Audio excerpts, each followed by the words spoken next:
Hey everyone, Robert Silver here, and today I have a rant. That's right, I'm waving my fist at Nikon. I have a few issues with the Nikon Z6 Mark III that I noticed over the past month of owning this camera that have continuously been some roadblocks. Let's talk about it. Let's get to it.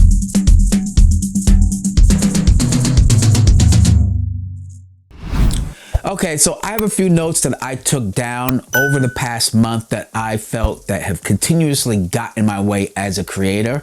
Now, when I bought the Nikon Z6 Mark III, I wanted a hybrid photo and video camera that can keep up with me on a professional level. Now, granted, the price point and everything else, I think this camera is great for anyone who's a prosumer or even professionals too who want a B cam.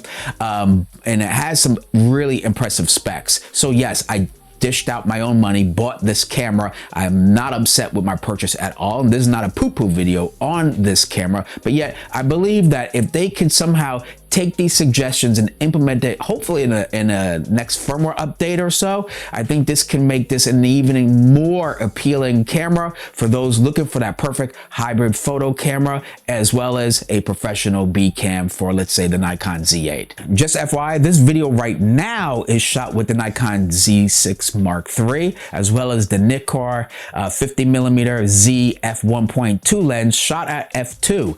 And I have it currently on AF face detect, and it's doing a stupendous job, I believe, in keeping me in focus. And with that lens, it creates a beautiful separation. So just in case you're wondering what video camera I'm using to shoot this, I'm using that Nikon. So shout out to them. I do love using it. I've been using it for a lot of my live streams lately, but these issues we can't get around. Number one, open gate recording.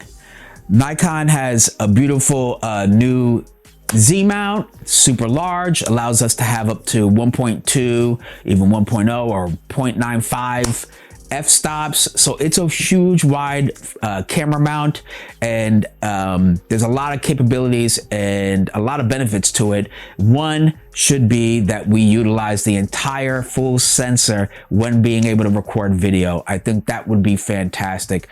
This camera was pitched very much for those who want to get into video production, and that right there is a game changer. If you've ever used a camera like Lumix or Blackmagic, they have open gate recording like the Pixel 6K, etc.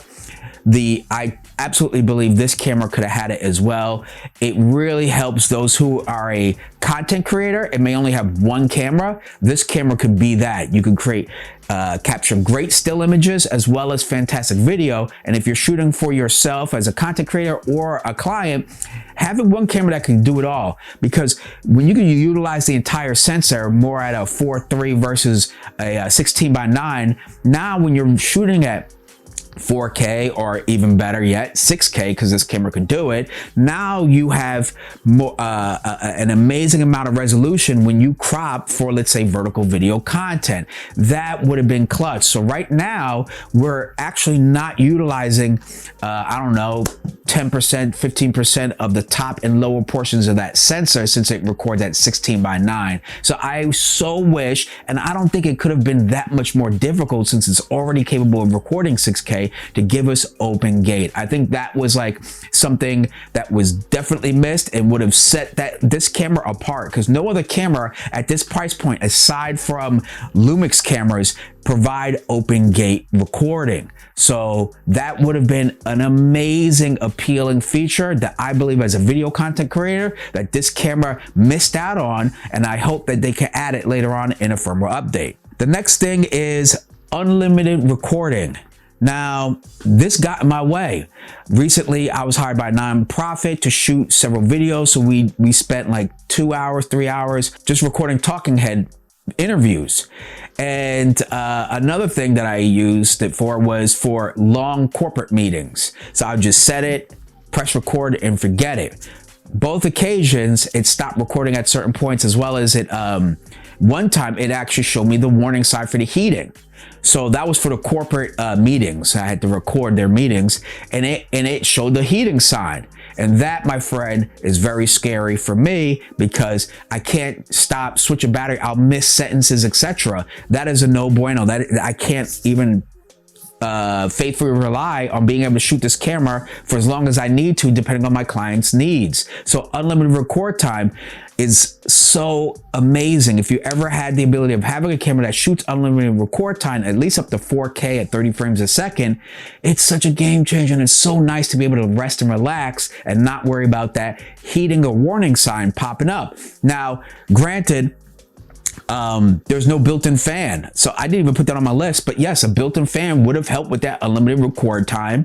Lumix was able to adapt a cooling fan in the S5 Mark II and the S5 Mark II-X inside the viewfinder, and I could put that on 4K at 30 frames, let it sit, and it'll go for hours until the battery is done. So I know the technology is there. Nikon absolutely can do that, and now with Red, there should be zero issues for them to figure out how to create unlimited record time. Now, I rather have a camera that doesn't last as long on a natural EL15C batteries and have unlimited record time than not.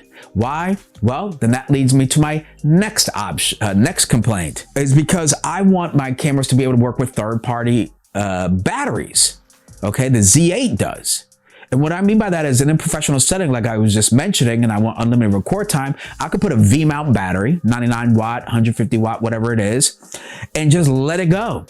Now, I use one 99 watt V-mount battery, and it will literally last me a full day of recording at work.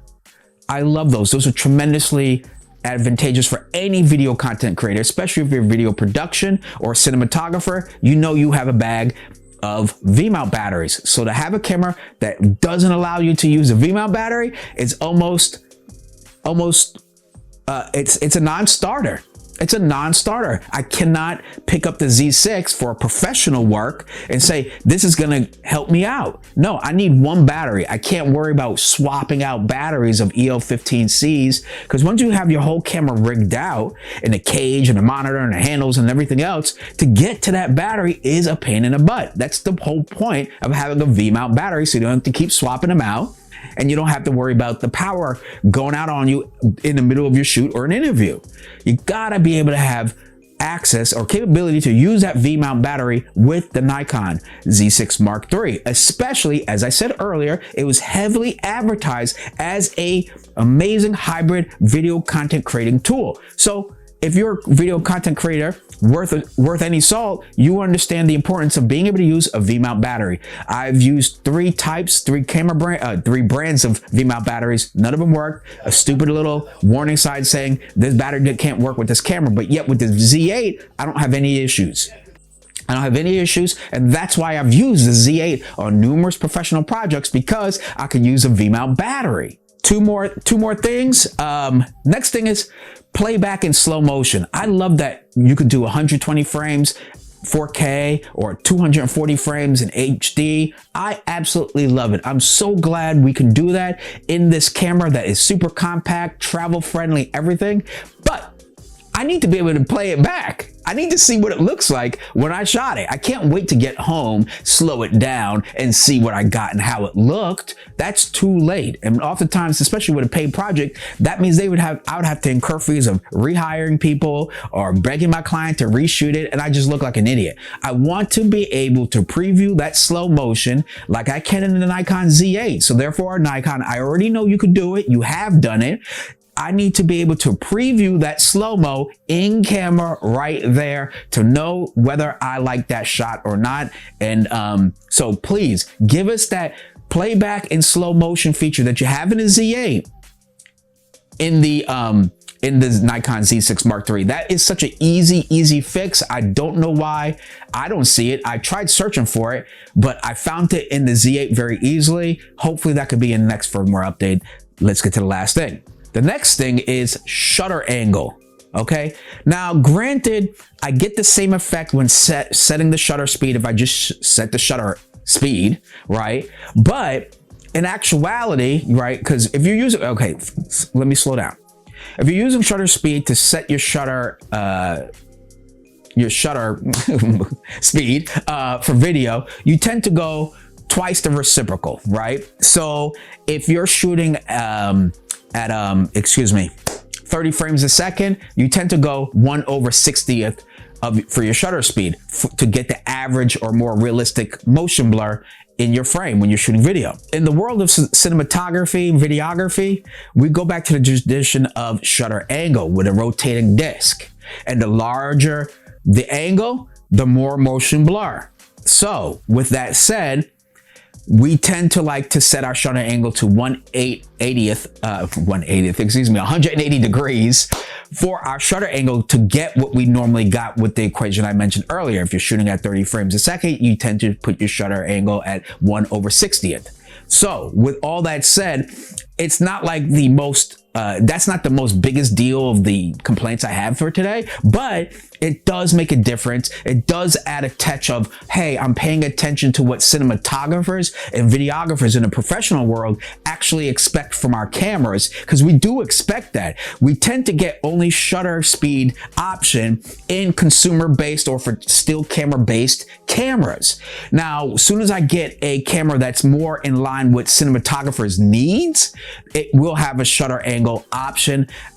This would have cost Nikon absolutely nothing to have had done or implemented. Just change it. In the Lumix cameras, you could literally just change it from shutter speed or whatever to shutter angle. It's literally just one little dial, and there it goes. It doesn't change the function of your shutter speed at all. It just reads it differently. But as a cinematographer, these are like nice little professional features that we like to see in our cameras. Now, as I mentioned earlier, these are not complaints in a negative sense.